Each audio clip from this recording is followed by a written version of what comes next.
Spotlight, lectures and performances on and around Albany State University. Good morning. It's an honor for me to introduce our speaker for this morning. Dr. Hill is a lifelong Georgia resident whose 41-year career in the education field has encompassed 21 years as a high school principal and district director of school improvements. He is a member of the Southern Regional Education Board's leadership initiative that worked with educators nationally on redesigning the leadership program. He's an assistant professor in the educational leadership in the University of West Georgia. Currently, Dr. Hill is the director of the Educator Preparation and Certification Division of the Georgia Professional Standards Commission. Dr. Hill's wife, Christy, is a retired high school counselor and English teacher. His daughter is a kindergarten teacher. While at West Georgia, Dr. Hill chaired the College of Education's Faculty Governance Council and Personnel Committee. He also was involved to be part of the Professional Standards Commission and the University System of Georgia. And that team helped to make recommendations for Georgia's new performance-based leadership preparation rule. As a consultant, Dr. Hill has worked with out-of-state universities in the redesign of their educational leadership program. He is a frequent presenter at state, regional, and national conferences. He believes the fundamental reason schools are not able to improve is that too much time is spent attempting to fix students and teachers, and not enough time is spent on improving leadership. When strong, well-prepared leadership is in place, school improvement happens easily. Please help me in welcoming our speaker of the hour, Dr. David Hill.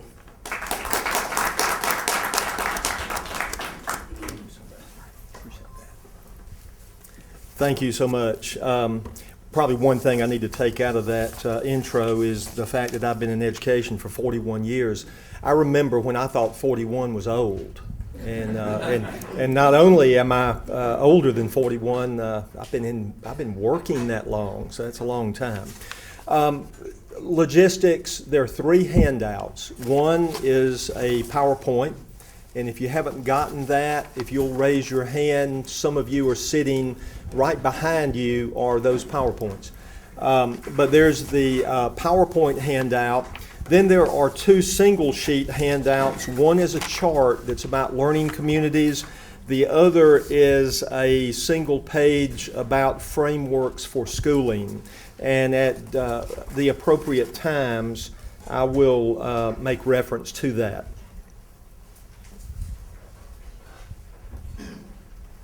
Also, I need to give my disclaimers. First of all, I usually move around, and because this is being taped and this mic and that video machine need to talk to each other, I'm going to stay behind the microphone. But two other disclaimers. Number one, my jaw is slightly swollen and bruised. No one slugged me. I had dental work earlier in the week. There may come a point in the presentation where it's hard to say a particular word. I don't know, but we'll see because it's still a little bit swollen. The other disclaimer is this: always when I present, I step on somebody's toes. So I'm going to apologize right now. Okay? So if I step on your toes at some point, I have already apologized for doing that because if you believe that adults are more important than children, then I'm going to step on your toes. If you believe the principal is more important than the teacher, I'm going to step on your toes. And there'll be other reasons. If you believe that some children should be privileged at the expense of other children, then I'm going to step on your toes. So just keep in mind that that could happen, and I am now apologizing for stepping on toes. Okay. During this presentation, I'm going to periodically show slides that start out, imagine a school. These are real situations. I was a principal for a number of years, And everything that I tell you can be done because I did it as a principal. I did not do it by myself. I did it with faculty. I did it with students. I did it with parents because a whole community has to buy in to what we do in schools to make schools successful. But imagine a school where the faculty lies to the students, because we did that. You see, we had to lie to the kids. We had to lie because the 8th grade teachers recommended that they be in pre-algebra rather than algebra. And if we had told the kids, no, your 8th grade teacher's wrong, we're putting you in algebra, it would have scared the kids to death. They would have immediately said, oh, I can't do it because Ms. Smith or Mr. Jones said I couldn't do it, and I know I can't do it. So we lied to the kids. Well, we also had to lie because math teachers are not very creative when they name textbooks. Okay? Math teachers write a book about algebra, and guess what the title is? Algebra. And they write a book about trigonometry, and guess what the title is? Trigonometry. So you see, we couldn't give the kids books because they would immediately know that we had them in the wrong class because we were teaching them algebra. They thought they were taking pre-algebra, so we had to tell a lie. But these lies were okay because they were good for kids. The lie was your textbooks have not come yet. That's why we're having to give you all these handouts in place of a textbook. And of course, we were not telling them the textbook would have said algebra, and that would have scared them.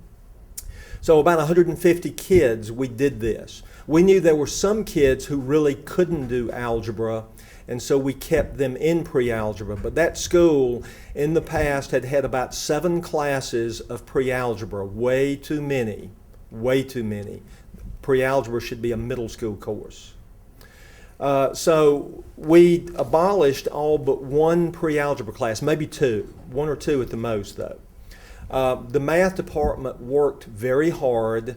They came out of their rooms and started talking to each other. High school teachers are not good at talking to each other. And they began to share their secrets with each other. High school teachers are not good at sharing secrets, especially veteran teachers sharing with new teachers. Not much of that talk goes on. And so they planned and they worked together to make sure this was successful. In the end, most of these kids succeeded. Those who struggled, they regrouped the kids periodically, and we had one teacher who agreed without pay to work on a few weeks into the summer for those kids who needed a little bit more time. And that school, the first year we started that, had 1 calculus class that had 7 kids in it. 4 years later, because we had lied to the students, we had 4 calculus classes averaging about 25 kids. We raised the standards in that school. We had to tell a little lie because it would have scared the kids otherwise. But we made a huge difference because we took a chance. Imagine a school where a student from Japan can't pass the high school graduation course in English and therefore is not going to graduate. He comes to a teacher. This isn't his teacher. This is not his teacher. So he comes to that teacher and he says, other kids tell me you'll help me. And she said yes. So for almost 8 weeks, that teacher worked every morning, every single morning before school with that student, and that student learned to write. I said the high school graduation test in English, it was actually writing, the writing test. And he learned to write because a teacher who was not his assigned teacher believed that this was our child, not my student or your student. He's in our school, therefore he's our student. And so that teacher went out of the way to help that child. And it made a difference in that child's life. These are the kinds of stories that are created in schools where leaders are doing what leaders need to do. Your job as a leader is to develop a learning community.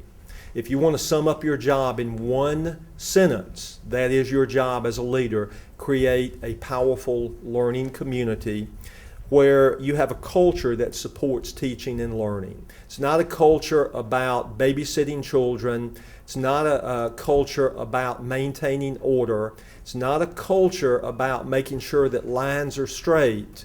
It's a culture about teaching and learning. And when you do that, you don't have to worry about test scores. They take care of themselves.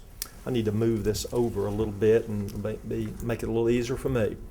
The job of a school leader is a tough job. I did it for a lot of years, and I never wanted to be a superintendent, but I've had a number of superintendents admit that the high school principal job is much tougher than the superintendent's job. Now, I'm not going to, we have a superintendent sitting here, and he's saying, well, my job's pretty tough, but it is a tough job. But it's a doable job. It's a job that can be done if you're willing to do it differently. You see, the world has changed, but there are a lot of people who don't realize that it has. Look at the LeftHand List. That's the way we used to see leadership, and unfortunately, that's the way a lot of people still think leadership looks. Notice that supervision and monitoring are at the top of the list. Now, how many of you are in schools that have at least 35 teachers? Raise your hands. Okay, at least 35 teachers. Okay. Well, imagine a school with 35 teachers. You have a principal and maybe an assistant principal, maybe just half of an assistant principal. And if you have to divide those teachers up and supervise and monitor, you're going to be supervising 17 people. Well, in the business world, the span of control is only one supervisor to 7 or 8 people. How can you supervise 17 people when the business world knows it can't be done? And yet we're expected to do that in education if you follow the old model. Look at the new model on the right-hand side. Supervision and monitoring are still part of the job, but they're down at the bottom. They're not at the top of the list. What's important if you're going to run a school that's effective is, as principal, you become facilitator. Your job is to clear the way to make it possible for everybody else to do their job effectively. That is your job. It's your job to create a learning community where kids can learn and teachers can teach. That's your job, a facilitator. It's your job to communicate. And you'll hear me throughout this talk about communication. You have to be viewed as the chief learner in your school. If you're talking about sports all the time, if you're talking about what a wonderful thing you're going to do on the weekend coming up, if you're talking about maintaining order all the time, and that's all the kids ever hear from you is maintain order, then you're not going to be seen as a learning leader and you're not going to be effective. People must see you as the lead learner. So you are a communicator. And of course, there are all of those other functions that have to go on. It's a doable job. Okay? And I can tell you that I was trained in a traditional leadership program to do the left column. When I became a principal, I immediately realized that it was impossible to do the left column, but if you change the order, you can do the right column because the order is different. When I began to trust teachers and to believe in teachers, and therefore I could be a facilitator of highly trained professionals, then we could make a difference in a school. The world looks different today. We have instant communication, and yet the world of school, we have slow communication. We have technology, but we control it in ways that we don't even allow kids to use technology effectively. Knowledge is at our fingertips in today's world. In schools, so much knowledge is still limited to the textbook. We network in today's world. Outside of school, the whole world's networking. In school, we discourage networking because if you network, kids can't sit in straight rows. They have to be in groups. And it's a little harder, but it's much more effective. We believe, we see rapid innovation in today's world. In the world of schools, we have slow innovation. I was doing a review of a university in New York back in the fall, and in that institution that trains hundreds of teachers, they only had 2 smart boards. And so when their graduates their teacher education graduates were graduating, they had little or no experience in using smart boards, and they were going out into the schools where there were lots of smart boards. Slow innovation on the university level in that case. We have today loosely controlled learning communities, or at least they appear loosely controlled, and schools tend to be organized as tightly controlled factories. Every kid starts at point A, every kid's expected to be at point B, C, D, and so forth. At the same time, if they're not there, there's no giving them extra time. We call them failures because they're not able to follow the speed of the assembly line in schools. I'll tell you a little bit more about this in a few minutes, but the importance of the 5 C's today, and schools, in the world of schools, we're still focused on the 3 R's. Look at your standardized testing, and we're focused on the 3 R's. We're not focused on whether the kids learn, we're focused on whether or not they make appropriate scores on tests that do not even measure everything those children need to know to be successful in the world. Look at the handout that is the one page, and it's called Old Framework for Schooling versus the New Framework. Okay, the old framework, the traditional model, is there at the top. That's the basics: reading, writing, arithmetic. We'll throw in a little bit of science and social studies, but not as much as we used to, because that gets in the way of the standardized test. Okay, and so the rest of the world, we used to be the country that created inventions. Well, not much longer, because we're ignoring science. We used to be the country that believed in physical education and the arts, the visual arts and music. We're cutting those out in our schools so we can focus on the basics, which are covered on the standardized tests. And yet, to be successful in life, you've got to be physically fit, and civilization understands art. That separates us from the other creatures on this planet. Look at the 21st century model, the 5 C's. I had the privilege of hearing David Hull speak almost a year ago now. The Council of Chief State School Officers had a program in Washington, and I had the privilege of being there. Look at the 5 C's. This is what we should be teaching in school. We should be teaching kids to be creative. If we lecture to kids, if we stick with the textbook, if we keep them in rows, they will not learn to be creative. Okay? The kids who do learn to be creative are the ones in the gifted classes. And my wife, who had to go through that training at one point in her career, came home angry after the training. She said, "This is ridiculous. Why are we saying that this is the way you teach gifted kids? This is the way we should be teaching all children." Everybody should have an opportunity to develop creativity. Collaboration is an important skill. In the world of school, we line kids up in rows. In the world of work, they must know how to collaborate. If they don't know how to collaborate, then they're not successful. Can you imagine heart surgery and your doctor stayed in a row and didn't talk to other experts and was going to operate on your heart with no collaboration with other heart surgeons who had performed similar surgeries and therefore know they can learn from each other?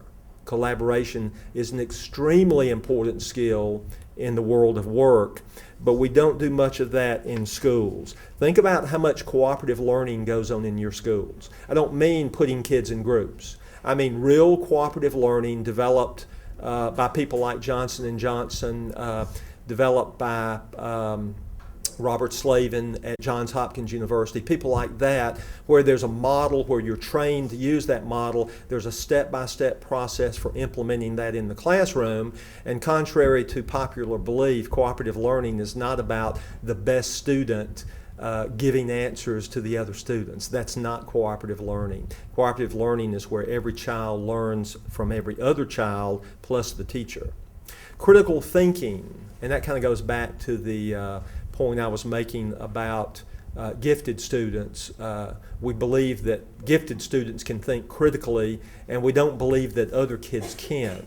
We want to hold all kids to a certain standard. And yet, we want to teach only the gifted students to that standard. We teach other kids below the standard and then scratch our heads and finally blame the child and the parent because they can't reach the high standard. We taught them at a low standard, expecting them to meet the high standard. We taught only the gifted kids at the high standard because we don't teach kids how to think critically in general. We teach only some kids to think critically. Content's very important. In the traditional world, it's the 3 R's. Today, content includes not trying to know knowledge because knowledge changes. You know, I grew up in a world where we had 9 planets.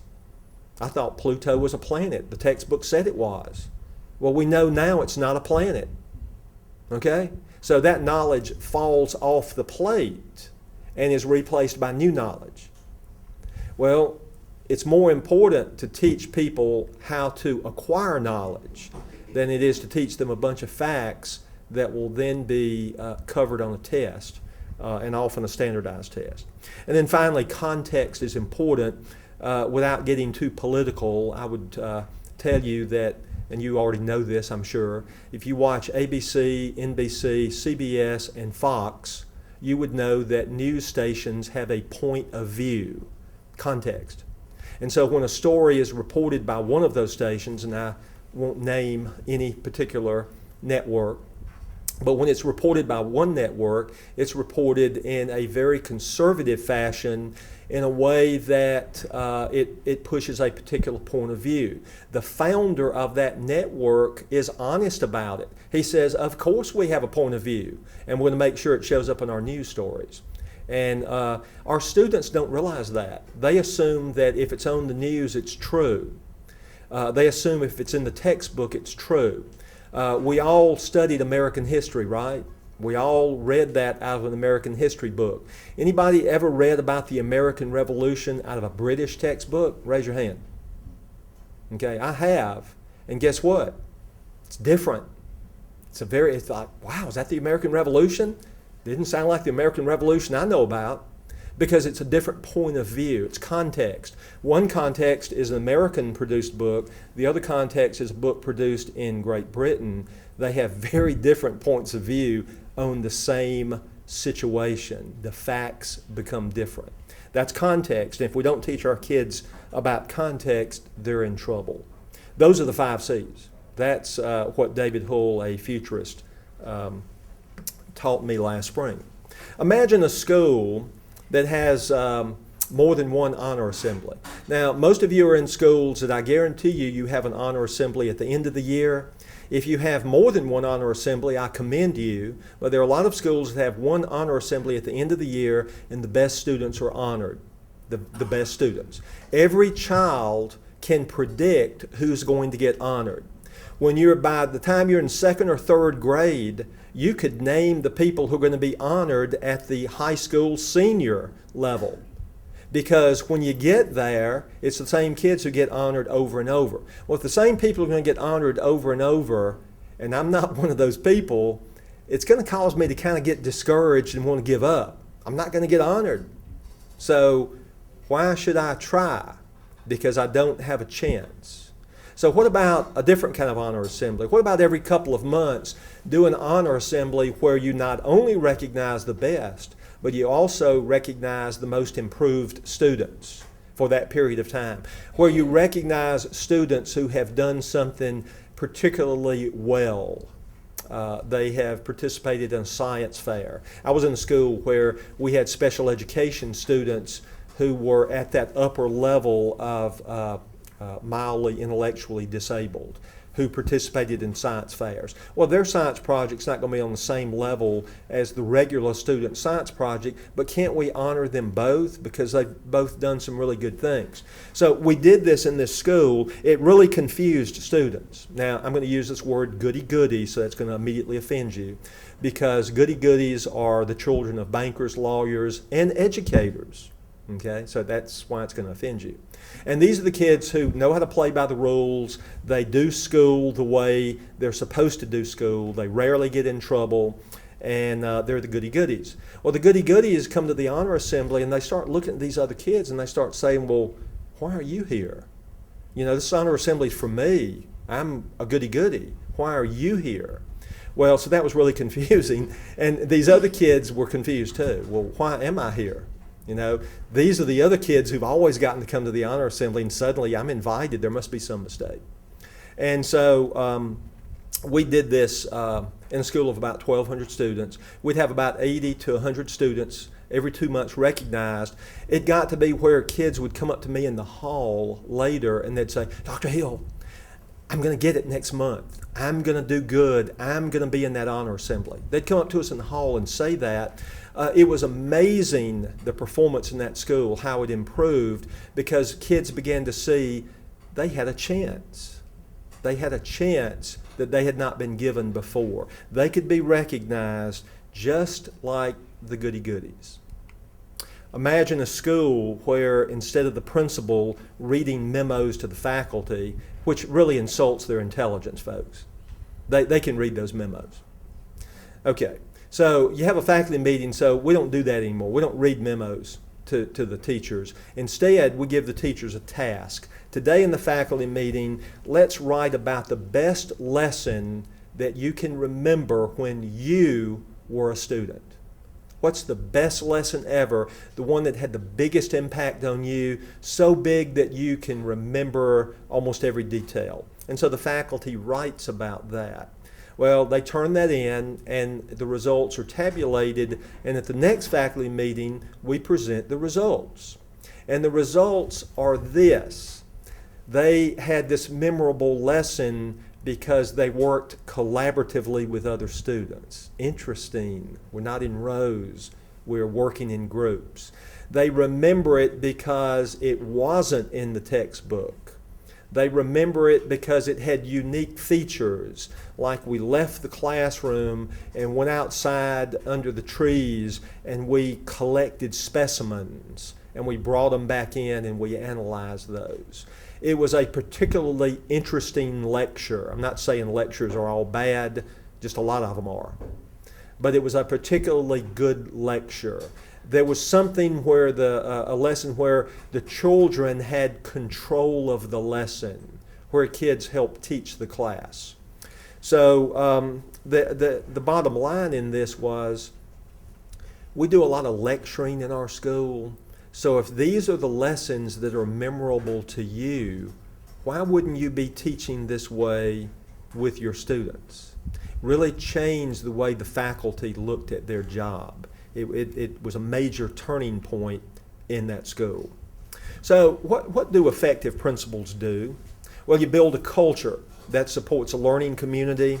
It's a place where adults and children learn. The focus is on learning. It's not about maintaining order. The work is collaborative, and the school is one big team.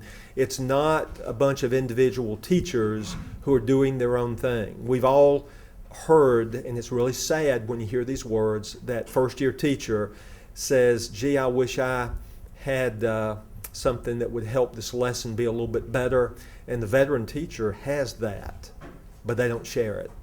And their response to that is, well, you know, I paid my dues. First-year teachers have to pay their dues. They can learn it on their own. I had to learn on my own.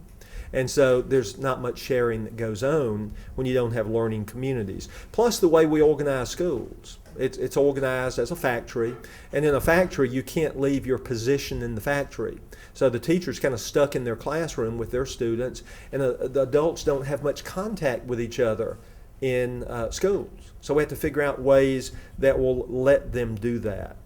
I want you to think about the work of Karen Seashore Lewis and her colleagues. They identify 15 dimensions of learning community. Now, I am not going to say that Dan DeFore's work is bad, but it's not sufficient. Okay, most of you who've had training on learning communities, when I said, I'm not Dan, Rick DeFore. When I said Rick DeFore, then you say, oh yeah, I know about learning communities. Well, I want you to look at the other one-page handout, the chart. These are the 15 dimensions of learning community that Karen Seashore Lewis identifies. Now, I'm getting ready to look at this in 2 minutes. I teach whole day workshops on that chart. So you will not leave here understanding Karen Seashore Lewis's work. You'll only see that it is a whole lot more than Rick DeFore's work. Okay? The first column are the characteristics of learning community. Notice the very first one said shared values and norms. We have these vision statements and mission statements in school that talk about all kids can learn. Folks, the faculty doesn't believe that. They don't mean really that all kids can learn. They only mean the goody-goodies can learn. And then if some others come along for the ride and learn a little bit, they'll say, yeah, well, you know, it sounds good anyway. All kids can learn. But they don't necessarily mean that. Shared values and norms. It's really having the tough discussions in a school. Boys can learn just as well as girls. Children of color can learn just as good as white kids. A child of poverty can learn just as good as a child of privilege. Every child is capable of being a superstar. Every single child. But when we don't believe they can, what do?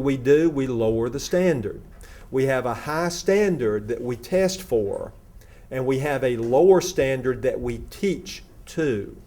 Teachers who teach low achieving students are making those students low achieving because they give more worksheets to those students than you give to the higher achieving students. Classrooms that have low achieving students are much more focused on the textbook than outside of the textbook. They're more focused on very traditional kinds of learning rather than the kinds of learning that allow a person to be creative. So you have to have the tough discussions about values and norms. Do we believe in these kids? Because if you don't believe in kids, you're just going through the motion. You see collaborative work. That third one's real interesting. That's a word you don't see much. Deprivatization of practice. That's where every teacher becomes a teacher of every other teacher.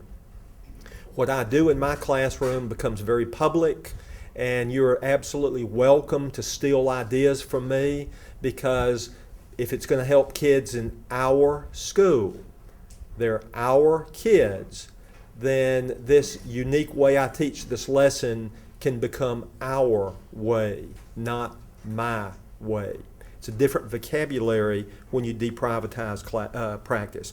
The collective focus on student learning. Pep rallies are less important. Field trips are absolutely important as long as they're meaningful field trips. In my career, I saw a whole lot of field trips that were fun, interesting, but were not connected to instruction. When you go before the field trip, you teach.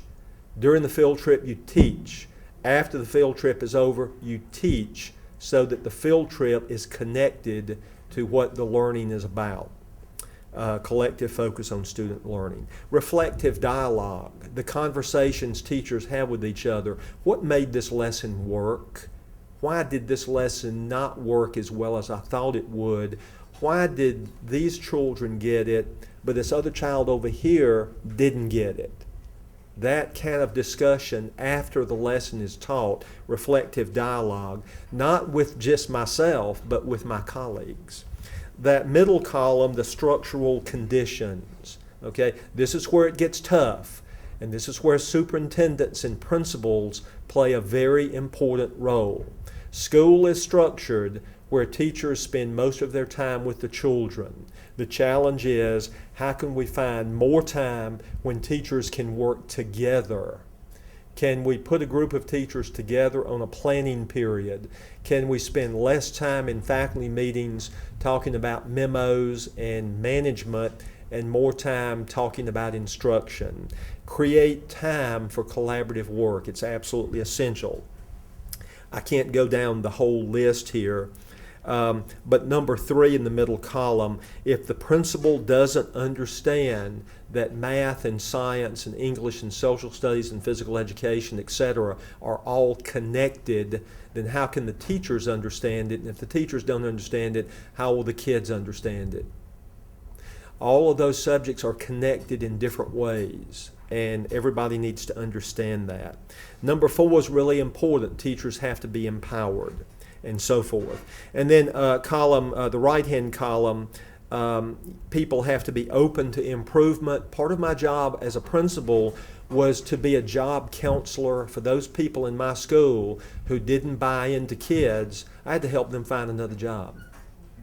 I had to help them find another school that would tolerate that kind of junk, because in our school we were going to believe in kids. So that was my job. I had to do it professionally, I had to do it legally, but I had to do it. And it can be done legally, but unfortunately many principals don't have the courage to do it. And quite frankly, there are many superintendents who do not empower their principals and therefore give those principals the courage to do it. Okay? It's got to go all the way to the Board of Education. We're no longer going to tolerate half effort. It's not going to be tolerated. It can't be tolerated. We're going to have faculties that believe in children. So we have to be open to improvement. Number 2 on the right-hand column, destroy trust. If you can destroy it in half a second, it will take you years to rebuild. Never destroy trust. You cannot have a learning community if I can't trust my teachers and my teachers can't trust me. I have to do what I say I'm going to do. But also the teachers have to do what they say they're going to do. Everybody has to trust. I'm not telling you to do this, just to give you an example. But we have this bad habit of asking highly trained professionals to sign in every morning. It's like punching the clock in a factory. It's like we don't trust them. Okay? Well, I didn't do that in any school where I was principal. The superintendent said do it, and I'm not saying don't go out and disobey. Okay, I'm not saying that. Of course, the worst thing they can do is fire you. That's the worst thing they can do. No tarring and feathering. But we didn't do that. I mean, if a teacher's not there, I'm going to know they're not there. They get their buddy to sign in if they're not there. Or if they're running late, their buddy signs in for them when you're not looking. So signing in, it just sends a message, I don't trust you. That's not a good message to send. And they're reminded every day they're not trusted because they sign in every day. And in the afternoon, they sign out.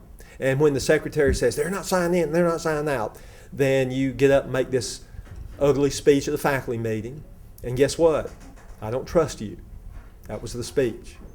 So I'm not saying go out and stop doing that, because I don't want you to get in trouble. You better think that one through and have that discussion. I'm a risk taker.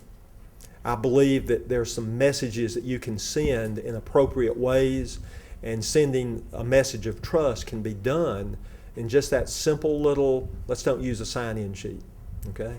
And they were there, and ever so often there's that person who doesn't get there on time, and you find out who they are, and you have a professional conversation, and you build trust, and eventually those people who don't get there on time start getting there on time. A teacher was transferred into my school who had terrible attendance. By the time I finished with that guy, he rarely missed a day because I trusted him and I believed him. I was the first principal he had ever had that believed in him. And he started acting differently because I believed in him. I wish I could spend more time on the professional learning community, okay? But that's a day's worth of work there. You have to be the lead learner. Some of you were trained as managers. If you've completed the performance-based program here at Albany State, you were trained to be a leader, not just a manager. You have to do both.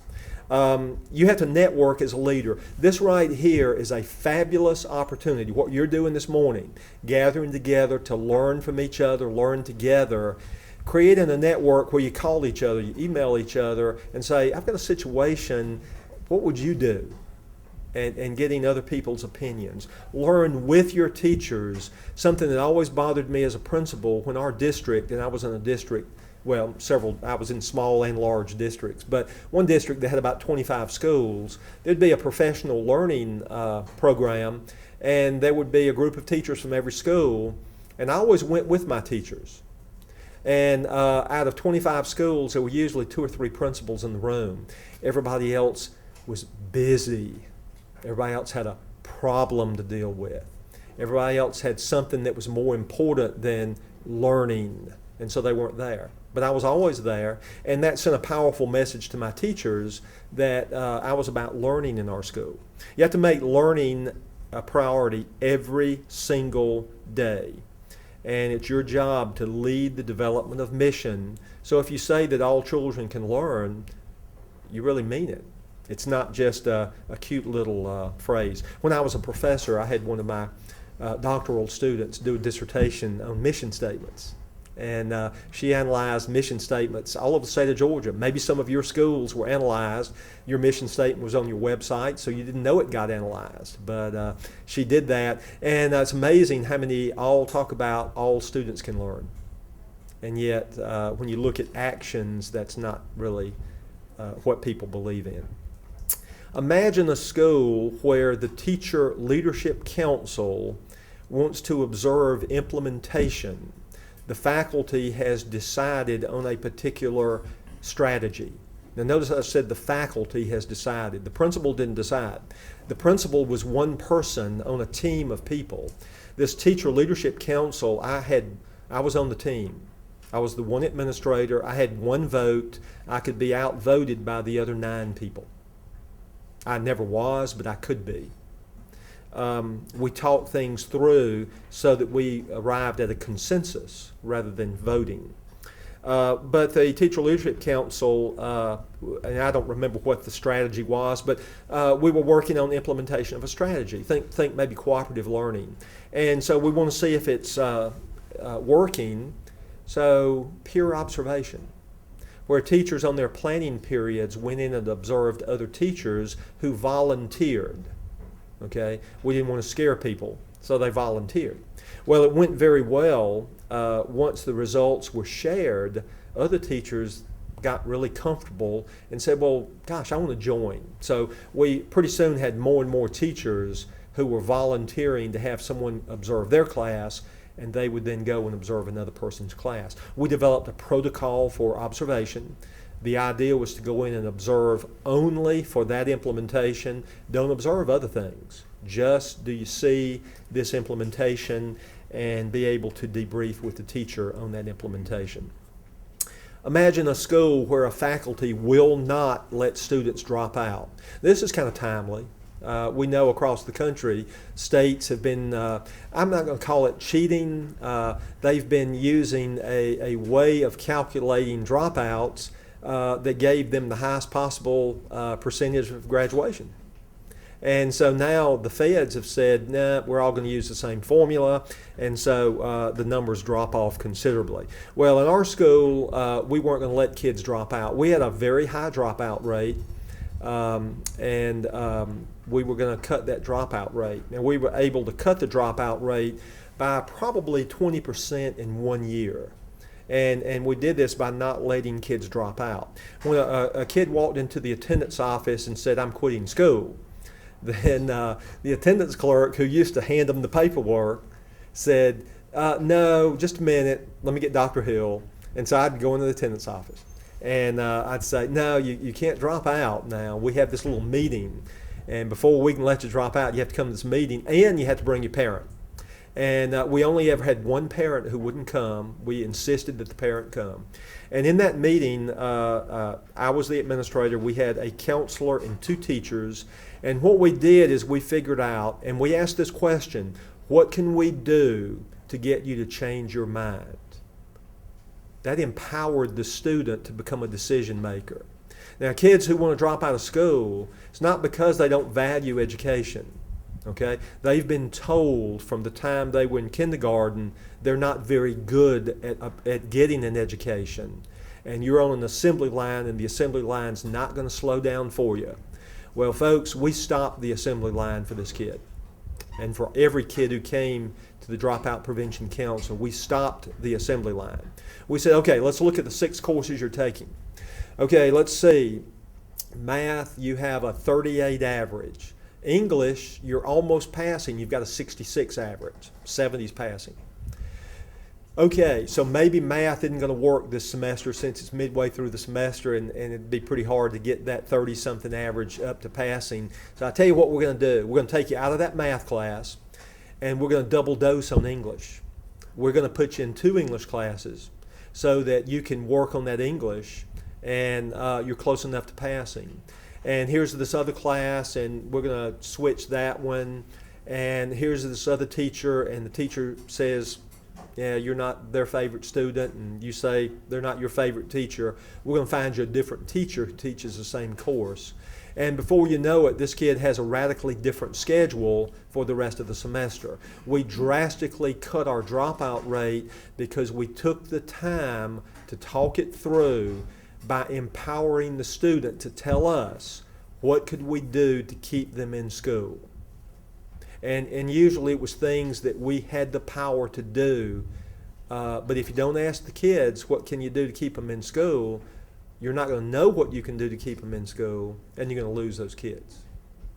Those of you who fly on airplanes, and most people do these days, there's a pilot out there who would have been a dropout, and maybe he's piloted the plane you've flown in because we kept him in school, and he now flies for one of the airlines, and he's one of our success stories. The Atlanta WSB TV station came out and did a program on our dropout prevention program. This was back in the early 90s, which just made the faculty feel even better.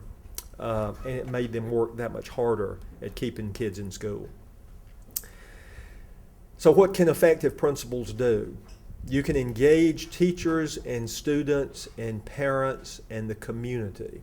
You can talk about teaching and learning. You must talk about teaching and learning. When you make the morning announcements, you talk about learning. If you're at a high school or a middle school and there's an athletic banquet, I never ever went to an athletic banquet as principal that I didn't talk about teaching and learning as well as athletics. I wanted to congratulate these athletes who did a good job on the athletic field, but I also wanted to remind them that the main purpose of school was getting an education. And while athletics is fun and important, and there's some really good lessons you can learn from it, I'm a former coach and athlete, and I understand all of that stuff, the teaching and learning is important. So when we had athletic banquets, we talked about it. When we had PTA meetings and I stood up, the parents knew what I was going to say. It was going to be about teaching and learning. And it wasn't all about the good stuff. It was, we've done really good on these things, but let me tell you where we're still struggling. We didn't have anything to hide. You see that second bullet, get the data out for all to see? Too many times in education, we're not willing to share the fact that we're not perfect. We need to talk about the things that we don't do well. It's pretty hard to have critics when you're your own critic. If you get the data out there, you disarm your critics. By talking about it openly, suddenly you haven't given them anything to talk about. Nothing juicy that they can spring on the world. You've already shared it. And so it's good to get that data out there. You have to engage with that data. Just getting the data out is just the first step, but you have to do something about that data. And then there's that question, what can we do to make our school better? And of course the answer is you work on the culture of the school. What is it that we believe in this school? That's the culture. And that culture is worked on through the learning community. So what else can effective principals do? You can be courageous. See, if you want to stay in the box, then you're not courageous. You're just showing up for work every day. If you get outside of the box, it's a little scary. The worst they can do is fire you. But when you get outside of the box, you do things for your teachers and for students that will make a difference in their lives. You identify problems and you lead discussions about solving those problems. And I've listed a few of the problems that if you're not having these discussions, then you're not out of the box. You're staying in the box where it's comfortable. Look at that first question. Why are our best teachers teaching the easiest to teach kids? Now, this is a non-union state. If you went to a union state, the answer is easy. The union contract says teachers with seniority get to choose. And so they tend to migrate from the schools that have the hardest to teach kids to to the schools that have the easiest to teach kids. The state of Maryland, a number of years ago, did a fabulous study. And the urban districts in Maryland, the evidence was so overwhelming, the loss of their veteran teachers from their urban districts into their suburban districts, you had this migration of knowledge, a lot of skill and knowledge leaving those districts to be replaced by first-year teachers with the hardest to teach students. And so we have a bad habit of doing that. Now, we're not a union state, but guess what? We do it anyway. We don't do it in a formal way with the union. We do it in an informal way. It's seniority. I've paid my dues. Haven't you heard that one before? I've paid my dues. Look, I've been here longer than anybody else, so why shouldn't I get to? And they believe they are privileged because they've been here longer. Being here longer has nothing to do with anything. These are our kids. It's not my kids and your kids. They're our kids. So why are the new teachers given the toughest assignments? Now, my background's high school, and those of you, how many of you high school folks? Okay. Now, high school, you know the hardest to teach kids are ninth graders. Highest dropout rate, highest discipline rate. Anything negative, ninth grade. Anything positive, less likely to be ninth grade. It's just the way it is. And so what do? We give our newest teachers the hardest to teach children, ninth graders. The experienced teachers who have, quote, paid their dues, they're teaching juniors and seniors. Easiest to teach kids. I'm not saying they're easy. I'm saying they're the easiest. My wife taught every level. My wife taught AP English, but refused to teach it unless she could also teach the hardest to teach kids. They gave my wife the hardest to teach kids the first period of the day on purpose. You know why they did that? Because I knew Ms. Hill would get them to school. These kids would show up for my wife's class, then they would cut school after that because she cared about them. And they were not going to disappoint her, and therefore they came to school. That's pretty powerful, isn't it? Okay? They were children. They weren't this group of kids or that group of kids. They were children who deserve an education. So if you're going to be a principal, you have to get out of the box. You got to be courageous, and you've got to have that tough conversation with the faculty. You know, Ms. Smith, you don't get to teach all of the highest level students all day long. We'll give you the highest level part of the day, but you're going to have some other kids another part of the day, and that's true of every teacher in the school. And then those new teachers are more likely to stick around rather than leave after a year or two. And there's the terrible expense of having to replace those people. Do we give adequate support to new teachers? And I can tell you the answer is no. As a state, we do a terrible job of inducting our new teachers. We've got to do a better job with that. In Georgia, a conservative estimate is $12,000, conservative figure, to replace one teacher who leaves. Count the number of teachers who leave. If 5 teachers leave in a school, you've lost $60,000. Imagine you could have given pay raises. You could have bought new equipment. You could have done all kind of things had you done a better job with induction so that fewer teachers left. You've got to have strong induction programs. Georgia finally has developed under Race to the Top induction guidelines, and we need to pay attention to them. And we need to figure out how to fund appropriate induction programs. Then the questions really get messy. Why are so few of our male students in high-level classes? Why are so many of our African American males in behavioral disorders programs? That's a scary question right there. And the problem is it's not the kids, but the factory model is not equipped to treat kids in ways that we recognize a child as an individual, and so we recognize them as a group. And when you take away the individuality of that child, and we say, sorry, but we're going to line you up in rows, then boys are going to get in more trouble than girls.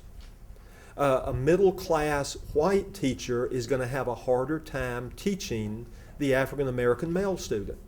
That's not in their experience, if they have not had a preparation program that says, let's teach you how to teach every child. Every child. It's interesting that African American males are successful on the athletic field more than they are in the classroom. Isn't that interesting? They're successful in the band more than they are in the English class.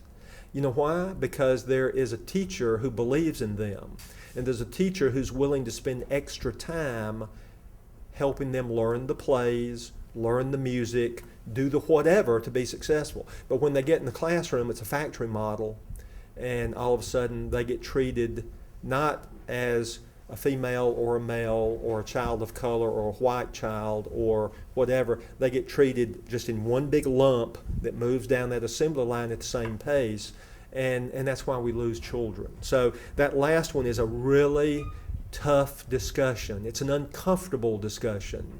People don't like to have that conversation. Doesn't matter whether you're black or white, Hispanic, doesn't matter. It's an uncomfortable discussion. But it has to be had if you're going to have a learning community. So what else can principals do? You can make decisions filtered through this framework, and this is where it really gets folks, because you know this framework is true, but it's hard to implement the truth. Children come first. We would not have schools if it wasn't for children. Teachers come second. Okay, because it's in those classrooms where children learn. Parents come third, and so often we figure out ways not to involve the parents. It's really to say, oh, they don't care.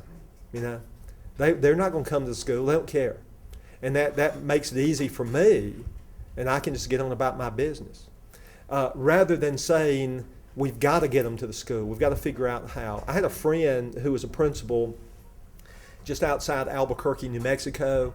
They didn't have school for the first week of school. First week of school, the kids didn't come to school at that school. The time they missed, they added to the school day and made up the time the rest of the year, so that by the end of the school year, they had put in the same amount of time as all of the other schools. So they didn't come to school. So what did the faculty do? They did home visits. They visited every single child in their class during that week. You see, these students in the school was about 99% Hispanic.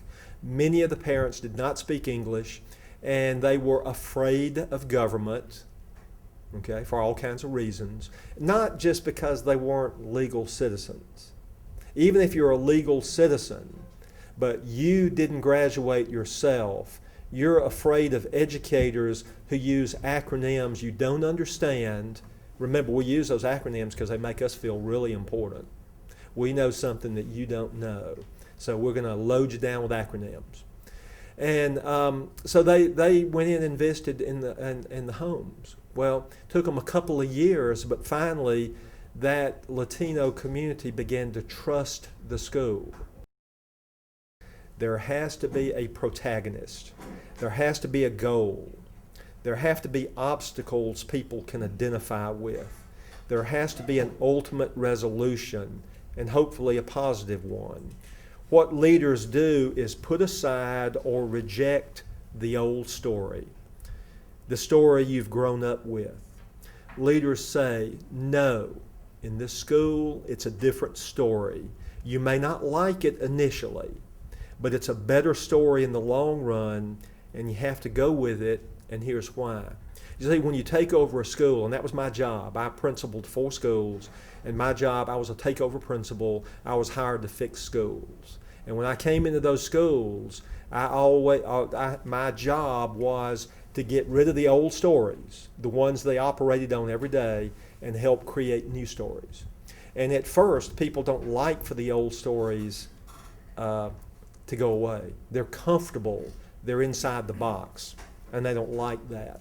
But they have to get out of their comfort zone. Some of those teachers leave. I took over one school that had 35 teachers. At the end of the first year, we replaced 16 of the 35. A couple of them were non-renewed, and the rest of them left. Some figured they were going to get non-renewed eventually. Others thought, I'm not going to let this 30-year-old principal come in here, and I've been teaching 35 years and tell me what to do, blah, blah, blah. Those teachers had never had an administrator come in their classroom to observe. ever. So leaders say, no, it's a different story. You may not like it initially, but it's a better story in the long run, and you'll have to go with it, and here's why. So my question to you is, do you have the courage to lead schools to write new stories? Do you have the courage to change the culture that keeps kids from becoming what they're capable of becoming? This is what effective leadership is all about. So what are the stories that are being written in your school and in your district? Most of these success stories can't happen in isolation. The success of individual educators is supported by the learning community. Each of these stories is directly related to making schools equitable places where every child can learn, and they can learn at high levels. In learning communities, faculties have to have uncomfortable discussions. We had faculty meetings where teachers cried in the faculty meetings. They didn't cry because someone was yelling at them. They cried because they were passionate about what they believed in. Okay, they believed in kids, and they were passionate about that. You have to have uncomfortable discussions if you're going to change schools. Your job as a leader, turn negative stories into positives. And I want to close, because I've got like one more minute. I want to close with these bullets. These are negative stories. School improvement plan that's written by the principal and not developed with the faculty. That's a negative story. How are teachers going to believe in a school improvement plan when they didn't help develop that school improvement plan? Too much focus on dress code. Boy, I hated that as a principal. And you can't ignore it, but you put too much focus on it. It's all about maintaining order and not about teaching and learning. You have to find a balance. Principals not engaged with instruction. Nothing else matters, folks, if we don't get that right. Principals who think they're doing teachers a favor by not having faculty meetings, or they have faculty meetings and they read memos to teachers. That isolates the faculty. You can't do that. No real and sustained support for new teachers. We have to induct new teachers. Creativity frowned upon, and that's a terrible thing. If a teacher can't get outside of a box within limits, then a principal is operating in a very authoritative way that's going to discourage children and teachers. We don't have time for questions, but you're welcome to email me. On the PowerPoint, you see my email address. 41 years I've believed what I just showed you in this PowerPoint, and I suspect a lot of you believe those things. And if I accomplish anything this morning, I hope it's just reminding you that you have the power to do those things. Get out of the box, and let's do what's right for kids. And I thank you so much for inviting me. I have to leave immediately. I've worked if I work today, I will have worked about 14 straight days without a day off. And my wife says, you are coming home this afternoon. So I'll be leaving right away. But thank you so much for allowing me to be here.